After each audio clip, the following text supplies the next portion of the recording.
पूरा खुश हो गया ना। तो जो कुछ बचा हो अब वो कसर निकालने के लिए हमारे शहजादा कलीम साहब आ रहे हैं।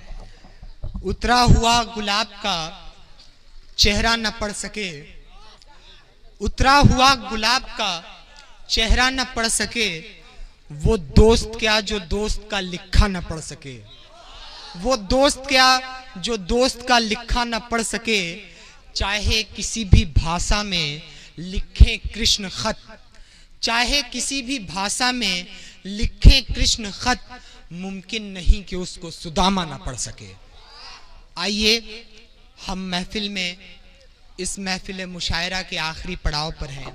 आपको शहजादा कलीम साहब को समाअत फरमाना है। आखिर में मैं आवाज़ दे रहा हूँ शहजादा कलीम साहब को कि माइक पे तशरीफ़ ले आएँ और आप जितना सुनना चाहते हैं सुनिए। माइक पे शहजादा कलीम। दोस्तों देखिए, मैं बिल्कुल बहुत देर तक आप सबको परेशान नहीं करूंगा। दोबारा माइक पे आने के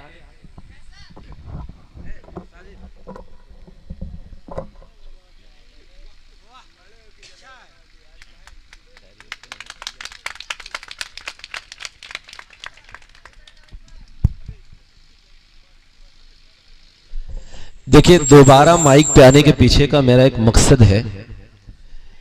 एक दो नज़में हैं जिनको खुसूसी तौर पे मुझे पढ़ना था, लेकिन मेरा भाई वसीम मजहर, यकीनन मुशायरों में ये होता नहीं है कि कोई प्लेयर अगर बैटिंग कर रहा हो और अपनी बैटिंग छोड़ के किसी दूसरे को दे दे, लेकिन अपने छोटों के लिए दिल बड़ा करने की जरूरत होती है। अगर आज ये हम किए रहेंगे तो ये भी मेरा भाई कभी ना कभी अपने छोटों के लिए यही काम करेगा जो आज मैंने किया है।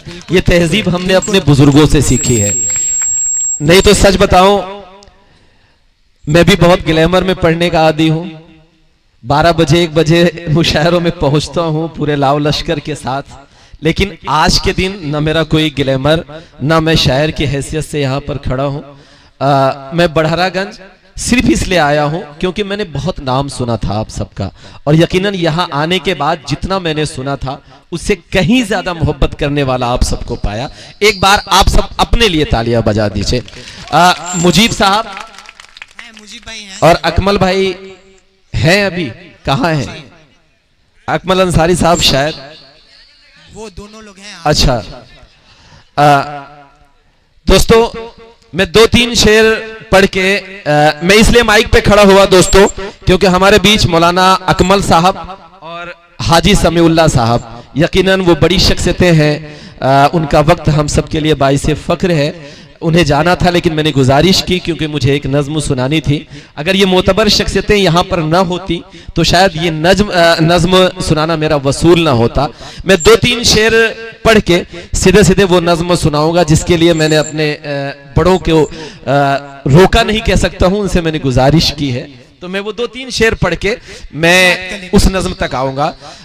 वसीम भाई प्यार मोहब्बत की बातें कर रहे थे।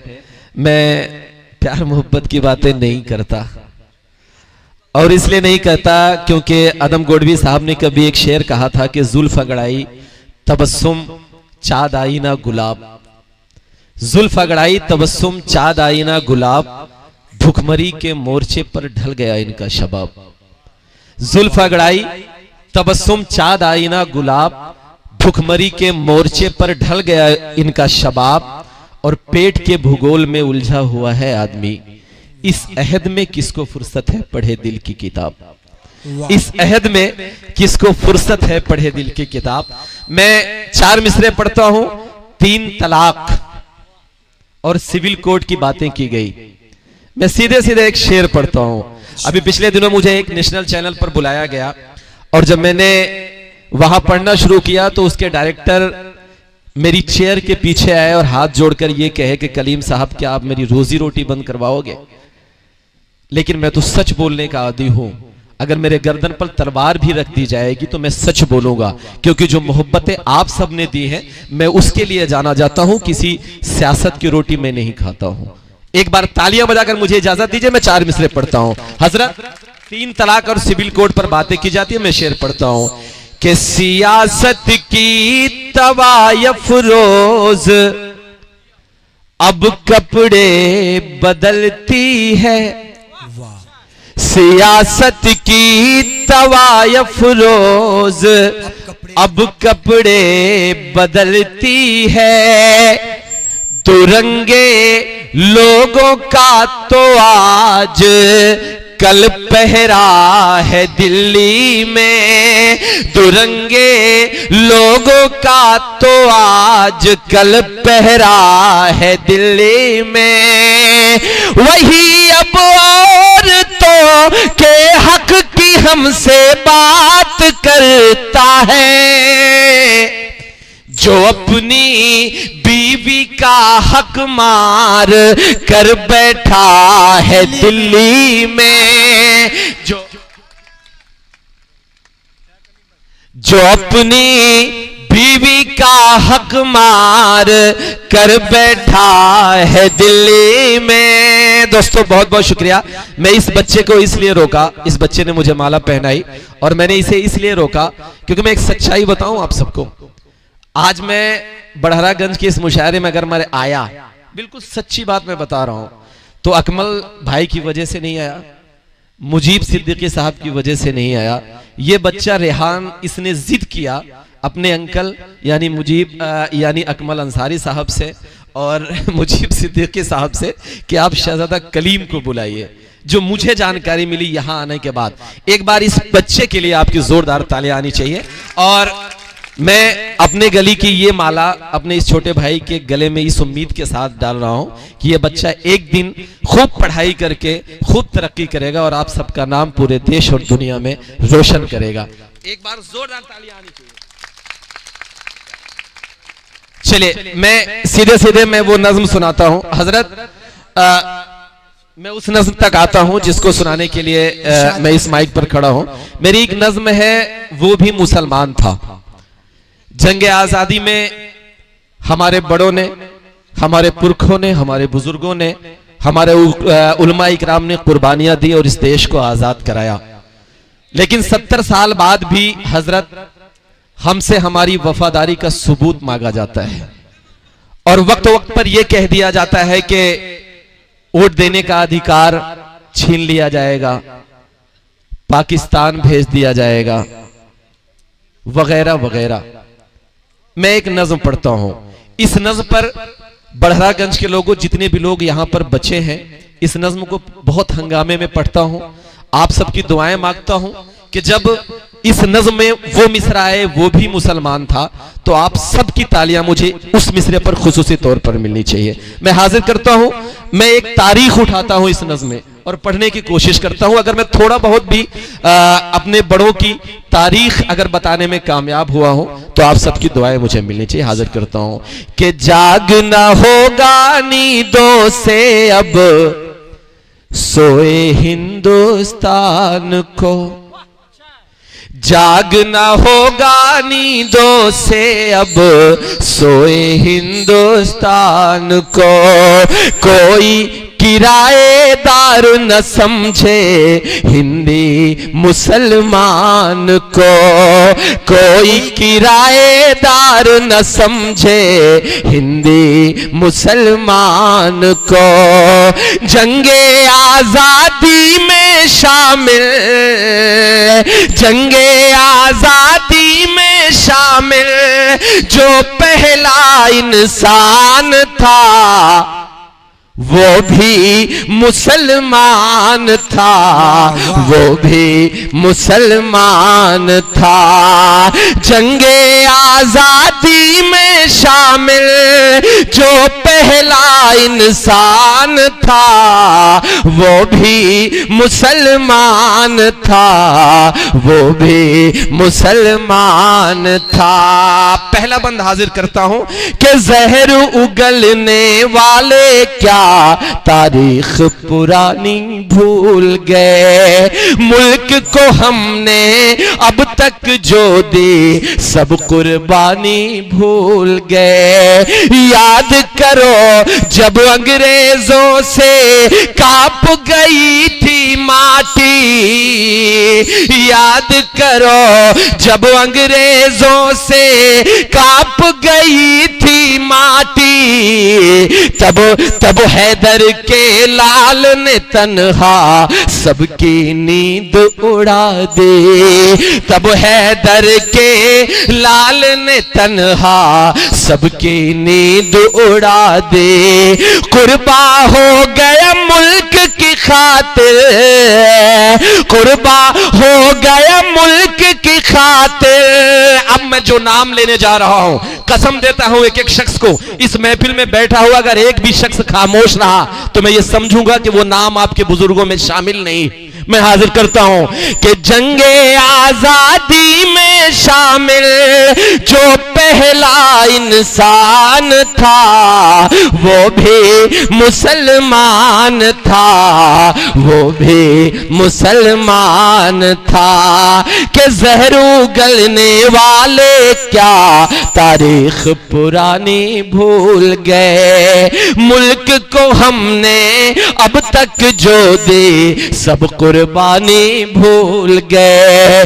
याद करो जब अंग्रेजों से कांप गई थी माटी, याद करो जब अंग्रेजों से कांप गई थी माटी, तब हैदर के लाल ने तन्हा सबकी नींद उड़ा दे, तब हैदर के लाल ने तन्हा सबकी नींद उड़ा दे।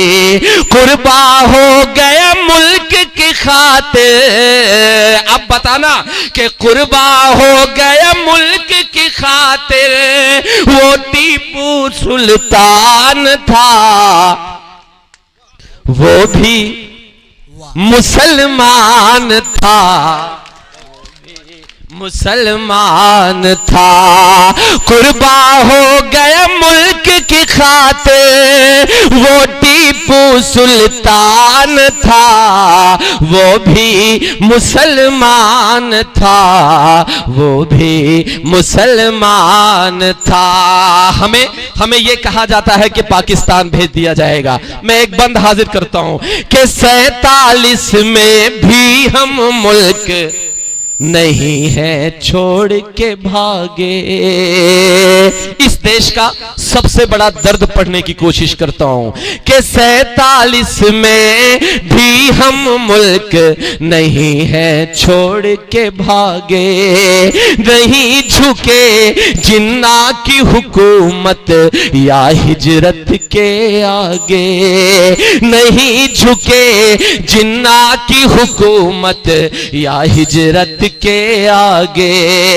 दिल्ली के मीनार से उस पर ये आवाज थी आई, दिल्ली के मीनार से उस पर ये आवाज थी आई, पुरखों की मिट्टी को छोड़ के मत जाओ तुम भाई, पुरखों की मिट्टी को छोड़ के मत जाओ तुम भाई।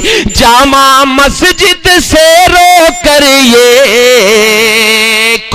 कोई कुछ नहीं बोलेगा, बस सुनिएगा कि जामा मस्जिद से रो कर ये, जामा मस्जिद से रो कर ये जिसने किया ऐलान था वो भी मुसलमान था, वो भी मुसलमान था, वो भी मुसलमान था, वो भी मुसलमान था। अगला बंद मैं पढ़ता हूं, हाजिर करता हूं, सुनिएगा। हजरत आप सबकी दुआएं मांगता हूं कि कभी बने उस्मान, कभी कर्नल इसरार बने हैं हम। हाजिर करता हूं, सुनिएगा कि कभी बने उस्मान, कभी कर्नल इसरार बने हैं हम। सिस्टम की नजरों में फिर भी क्यों गद्दार बने हैं हम। पड़ी जरूरत देश को जब जब बहा है खून हमारा, पड़ी जरूरत, खून को जब जब पड़ी जरूरत, देश को जब जब बहा है खून हमारा, भारत की तारीख बना है हर मजमून हमारा, भारत की तारीख बना है हर मजमून हमारा, जिसने लिखा सारे जहां से, अब आपकी तालियां गूंजे कि जिसने लिखा सारे जहां से अच्छा हिंदुस्तान था। बात है, वाह वाह वाह वाह वाह वाह वाह वाह वाह वाह वाह वाह वाह वाह वाह।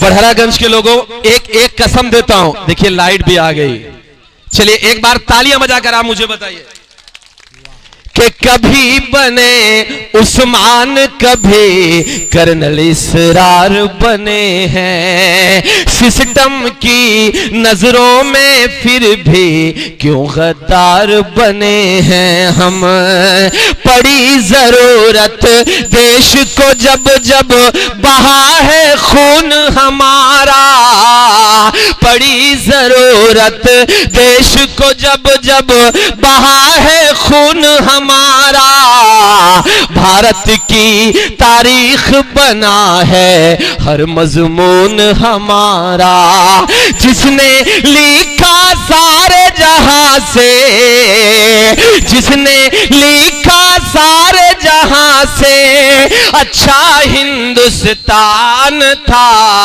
वो भी मुसलमान था, वो भी मुसलमान था। मेरे नई पीढ़ी के दोस्तों, अपने उलमाए किराम की हाजिरी में एक बात बड़ी जिम्मेदारी के साथ मैं कहता हूं कि हमें पता नहीं क्यों उसामा बिन लादेन से जोड़ दिया जाता है। आप सब सुनिए, मैं बड़ी जिम्मेदारी की एक बात आप सबसे कहने जा रहा हूं। अगर आपसे कोई ये कहे कि आपसे वोट देने का अधिकार छीन लिया जाएगा, हक छीन लिया जाएगा, अगर आपसे कोई ये कहे कि पाकिस्तान भेज दिया जाएगा, तो मेरे इस जुमले को कोट करना, इस जुमले को आप अपने मोबाइलों में रिकॉर्ड कराना और इस जुमले को सुनाना।